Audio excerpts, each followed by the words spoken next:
Ba xaritoon ak Senghor c'est que Tunisie ak Sénégal ñoo nuroo woon lépp. tourisme lañ am ak phosphate tolloo population tolloo lépp tey am na ay tubaab yoo xam ne bu ñu feebaree Tunisie lañ leen yóbbu di leen di faj.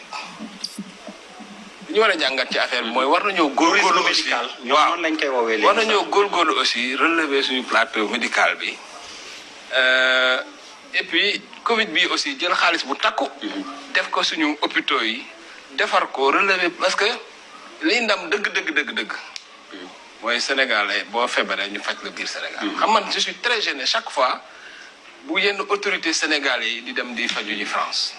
dafa ñaaw daal. boo xoolee autorité Sénégal yu bari ma France lañu faatu. Covid bi lan la wane. xam nga Covid bi dafa ñëw avion yi dawagul dara dawatul ñëpp toog seen dëkk. foofu la àdduna bi jëm. maanaam risques yi dinañ ñëw ci loi bi rek dinañ ci wax risques yi ak catastrophe yi day demee noo xam ne.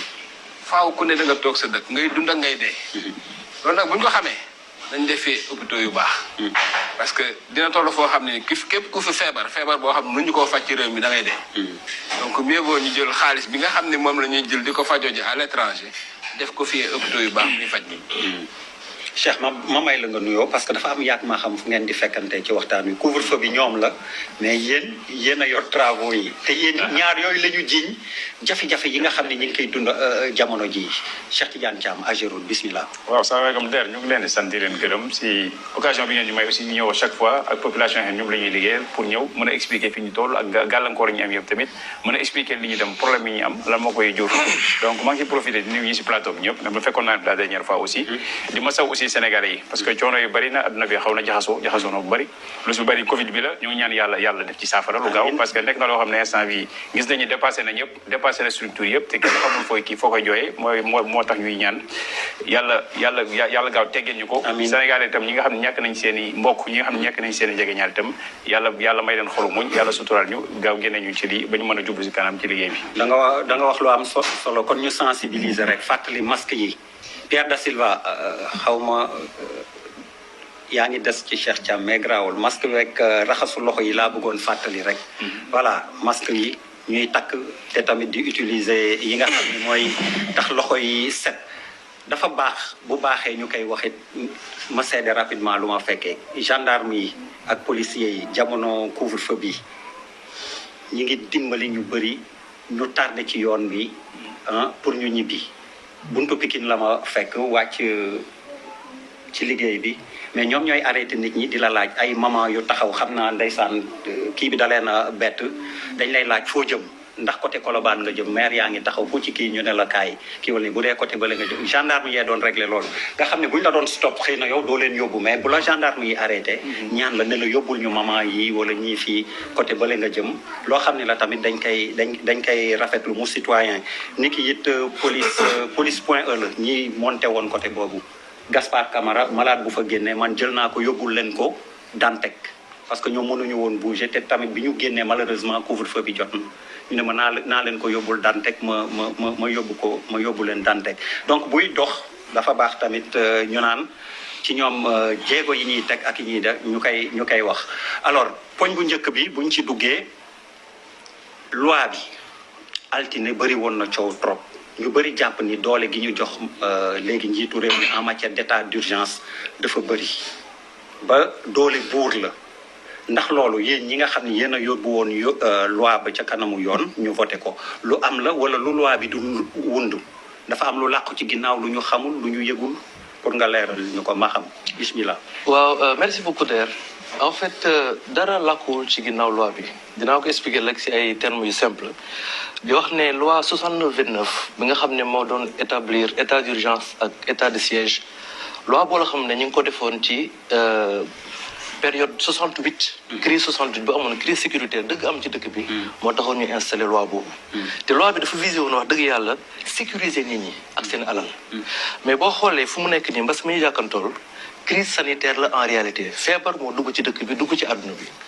loi bi dafa dem ba benn moment moom la ñu utiliser boobu ba léegi parce que amuñu beneen outil juridique boo xam ne mën na adressé feebar bi waaye monsieur le président de la République dafa dem ba xam ne loi bi en réalité adapté wul ci circonstances yi ñuy dund fu mu nekk nii ndaxte état d'urgence ak état de siège bi nga xam ne moo nekkoon ci loi boobu dafa nekk lu diis dafa nekk loo xam ne bu ñu ko proclamé lu bëri day changé bu ñu ko njëkkee si liberté nit ñi. bu ñu proclamé état d'urgence autorité administrative bi day am droit tere nit ñi dem tere nit ñi dikk tere nit ñi manifester tere nit ñi rassemblé wu. réunion publique yi bu ñu nee nag réunion bureau maanaam dajaloo si ay lieux publics même privé même ci biir kër nga organiser yenn yi police am na droit ñëw foofu ne la arrêté la. dañuy yokk boo xoolee force de l'ordre yi nga xam ne ils sont en tenue normale tous les jours di sol cravate ak yooyu ñoom ñëpp dañuy nekk en tenue treillis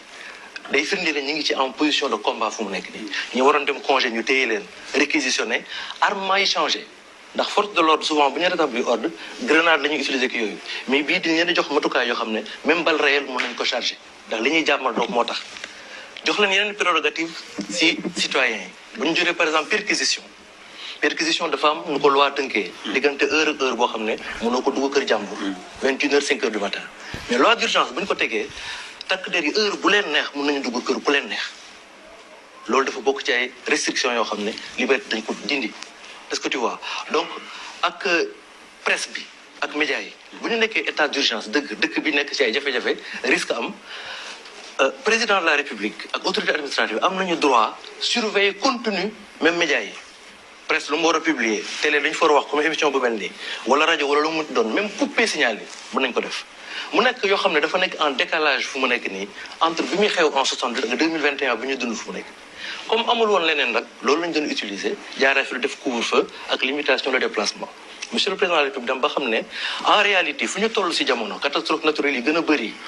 ñu gis mbënd bi boo demee ci àdduna bi volcan yeeg lu nekk climat bi changé ak mbas mi nga xam ne dafa bett ñëpp war nañu am loi bu bees boo xam ne mën na méngoo ak jamono du bokk dara ak état d'urgence